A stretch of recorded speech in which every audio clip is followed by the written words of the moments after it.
안녕하세요. 수요 창작 소설 책과 책 사이 소설입니다. 무현이 가장 아끼던 제자 중 한 명인 순박한 소년 영호가 조선으로 몰래 실을 섰다는 이유로 총독부 고등교에 끌려갔다는 소식이었다. 무현은 미친 듯이 영호를 찾아 헤맸다. 3일 후 영호는 학교 뒷골목에서 사늘한 죽음으로 발견되었다. 그의 몸은 온통 매질의 흔적으로 시퍼렇게 물들어 있었고 그의 손에는 자신이 쓰려던 조선어 시 구절이 피로 얼룩진 채 쥐어져 있었다. 저는 영호의 차가운 주검 앞에서 무릎을 꿇었다.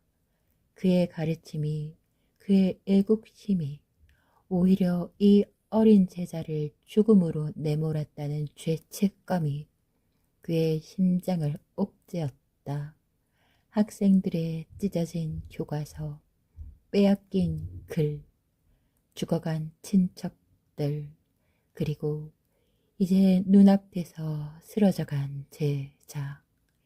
이 모든 것이 자신의 무력함을 비웃는 듯 했다. 내가 학문만을 탐할 때, 내가 조국의 비극을 외면할 때, 나의 사람들이 죽어갔다. 그의 마음속에는 자신이 지키고 싶었던 모든 것이 자신의 손가락 사이로 모래처럼 빠져나가는 듯한 절망감이 밀려왔다. 무엇을 더 할 수 있단 말인가? 무엇을 믿고 무엇을 지켜야 한단 말인가? 그의 굳건했던 신념은 모래성처럼 허물어지는 듯했다. 절망에 빠져있던 무현의 서재문이 스르륵 열렸다. 어둠 속에서 나타난 것은 비단 양복 차림의 조동진이었다. 그의 번들거리는 눈빛은 마치 한 마리의 독사처럼 무현의 흔들리는 이 영혼을 깨뜨려 보는 듯했다.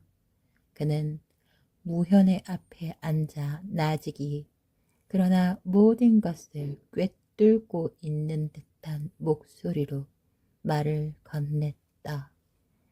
무현, 자네의 고통을 모르는 바 아니네. 자네의 스승 박명화도 자네의 제자 영호도 모두 안타깝게 죽었네. 하지만 자네의 지성과 그들을 향한 마음은 조선에 꼭 필요하네. 조동진은 탁자의 두툼한 돈 봉투와 함께 조선 총독부 대동아공영권연구위원회 고문이라는 직함이 적힌 서류를 놓았다. 자네의 학식이라면 이 거대한 아시아의 질서 속에서 우리 조선인들이 어떻게 살아남아야 할지 대중을 설득할 수 있을 걸세. 자네의 목소리라면 민족의 아픔을 달래고 저 일본인들의 귀에도 진정으로 우리의 뜻을 전할 수 있지 않겠는가? 죽은 자들을 위한 허황된 이상이 아닌 살아남은 조선인들을 위한 실질적인 길을 택해야 해. 총독부는 자네의 모든 편의를 보장할 것세. 자네와 뜻을 같이 하는 제자들의 안전도 물론. 조동진은 영호의 죽음을 직접 언급하며 모현의 가장 깊은 상처를 헤집었다. 그의 눈빛은 위로하는 척 하면서도 섬뜩한 협박의 기운을 담고 있었다. 만약 자네가 이 제안을 거절한다면 자네의 붓은 다시는 민족을 위한 글을 쓸 수 없을 것이네. 그리고 자네의 주변 사람들 더 큰 불행을 겪게 될 수도 있다는 점을 명심하게. 조동진의 목소리는 부드러웠으나 그 속에 숨겨진 야비한 위협은 차가운 비수처럼 무현의 가슴을 난도질했다.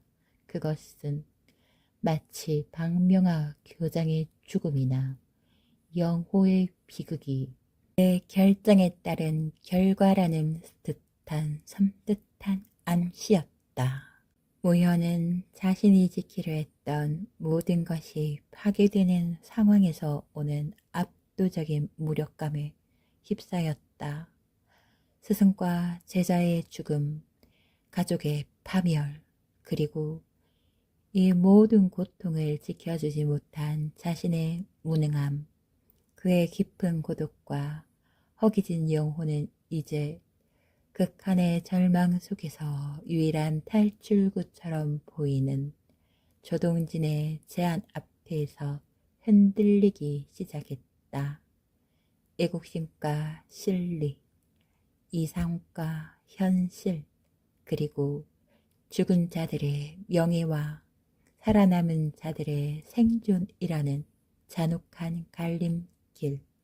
그는 붓을 든 손이 더 이상 자유롭지 않음을 깨달았다.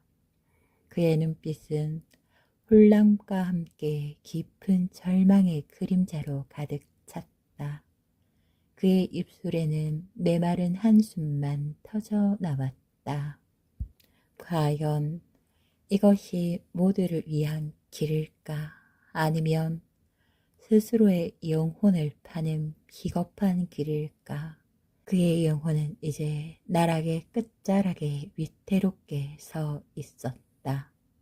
조동진이 떠난 후 서재에는 지독한 정적만이 감돌았다. 돈 봉투는 탁자 위에 차갑게 놓여 있었고 무연의 눈은 그 봉투와 스승 박명하 교장의 유품 그리고 제자 영호의 피 묻은 시구절 사이를 오고 갔다.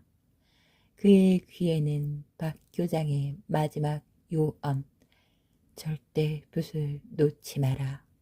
민족의 등불이 꺼지게 해선 아니 된다는 말과 함께 영호가 죽어가며 읊조렸을지 모를 꺾이지 않는 민족혼, 환청처럼 교차했다. 그리고 조동진의 마지막 말, 자네의 붓은 다시는 민족을 위한 글을 쓸 수 없을 걸세. 그리고 자네의 주변 사람들 더 큰 불행을 겪게 될 수도 있다는 점을 명심하게가 쇠기처럼 박혔다. 그 밤 무연은 서재에 앉아서 잠 못 이루고 고뇌했다. 불빛 하나 없는 어둠 속에서 그의 마음은 한없이 나락으로 떨어졌다. 부모님, 친척들, 스승님, 그리고 어린 제자 영호. 애국의 길을 걸었던 모든 이들의 재후는 비참했다. 피와 눈물, 고통과 죽음만이 가득했다.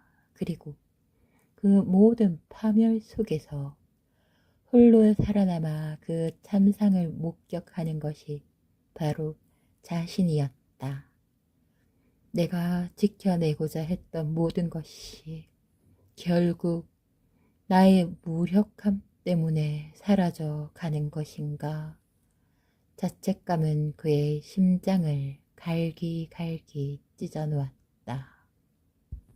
가장 아팠던 것은 영호의 사늘한 추검 앞에서 느꼈던 죄책감이었다.